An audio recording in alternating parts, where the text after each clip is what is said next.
Hi, everyone. I'm Andreas Weisman, Deadline's international editor. It's my great pleasure to be here at the Red Sea Film Festival with the great Michelle Williams. Michelle, thank you so much for being with us. So happy to be here. Thanks for having me. Have you been here before? No, I have not. First But time? I'd like to be here again. We've only been here a brief time, um, but I can feel it's a place I want to return to. There is a great energy and there's a lot of enthusiasm about a new wave of cinema here and creatives who are being empowered. I'm sure you'll feel that. Did you have any thoughts or expectations before you came here about the Red Sea Film Festival or the region, anything like that? I was so moved when I read about how quickly change has come and the progress that's been made in only 5 years. I was so curious to see what the energy was and who the people were that were behind that. It almost reminded me, I was thinking back to the Fablemans about a boy on a journey and discovering cinema and the magic of it. And having been writing about the changes here in the last few years, it almost made me think of that when I was thinking of us talking and about how people are discovering cinema in a different way here and the powerful, transformative nature of cinema, which I'm sure resonates with you too. You are here for the Women in Cinema Gala. How important is that mission to uplift female creatives, not just globally, but here as part of that? Uh, Again, that's what I was so excited to be a part of and to be able to come home and tell the story of a festival that is featuring 38 female filmmakers. That's not a token, that's a movement. And I want to come here and listen. That was really my agenda, was to sit at the table and to listen to the women and the men who are working here making cinema, and to take that home with me. Fantastic. What is coming up for you, Michelle? It's you're always doing extremely interesting work. People are always so interested to know what's coming for you. It's always interesting. It's always cerebral. It's always very, very watchable. What is coming up for you? What can we expect? Thank you. That's very kind.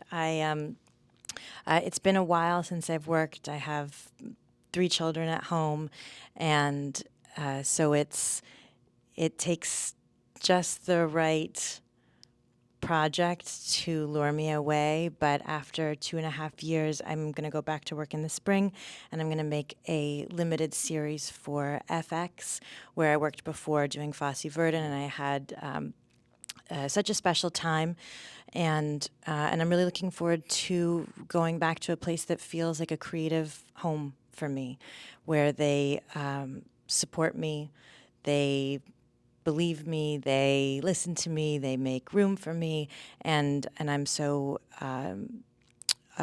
happy to be able to return there. Wonderful. What is that series?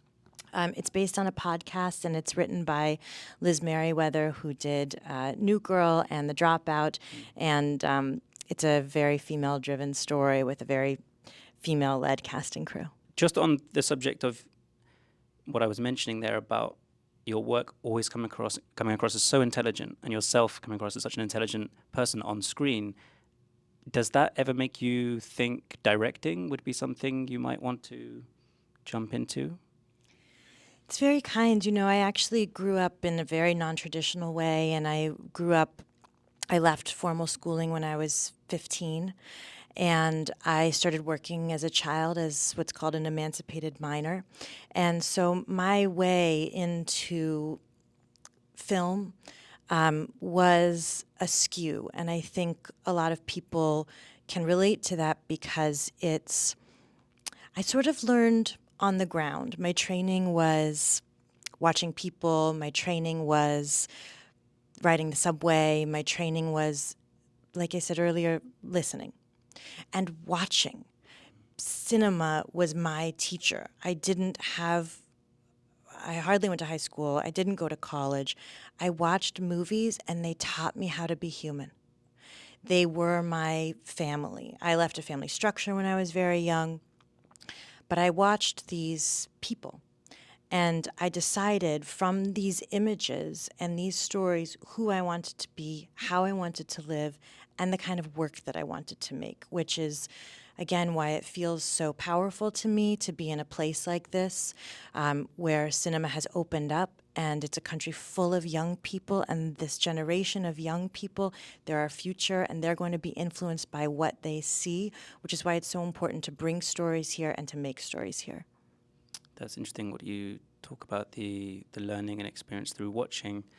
You were lighting up the award season last year. You don't have a movie this year. Have you been watching any of the contenders this year? Any cinema recently? Any series that has blown you away? I mean, movies, I guess. We're at a film festival. Any movies that have blown you away this season? Well, you know, it was exciting for me because last awards season I had an infant, I had a 2-year-old, I have a 17-year-old, and so it was in the midst of an award season, it was hard to find the time to sit down and watch all of the movies that were current. Now I'm catching up. So I finally saw Corsage. And I've long been a fan of Vicky Krieps, but I hadn't seen Marie Kreutzer's work, and I was just moved to pieces. Yeah, a very, very wonderful film. And it's actually sometimes nice, seeing those movies away from the whole machine of a season necessarily, because you have a bit of time just to see it on its own terms and its merits, right? Right, without it feeling like it's in competition with other, things that you love. So Exactly. Like discovering a movie for the first time at a festival, a smaller festival, for example. right, exactly, yeah. Michelle, thank you so much for being with us. It's an absolute pleasure to talk to you. And Thank you so we much. appreciate your time. Pleasure to be here. Thank you.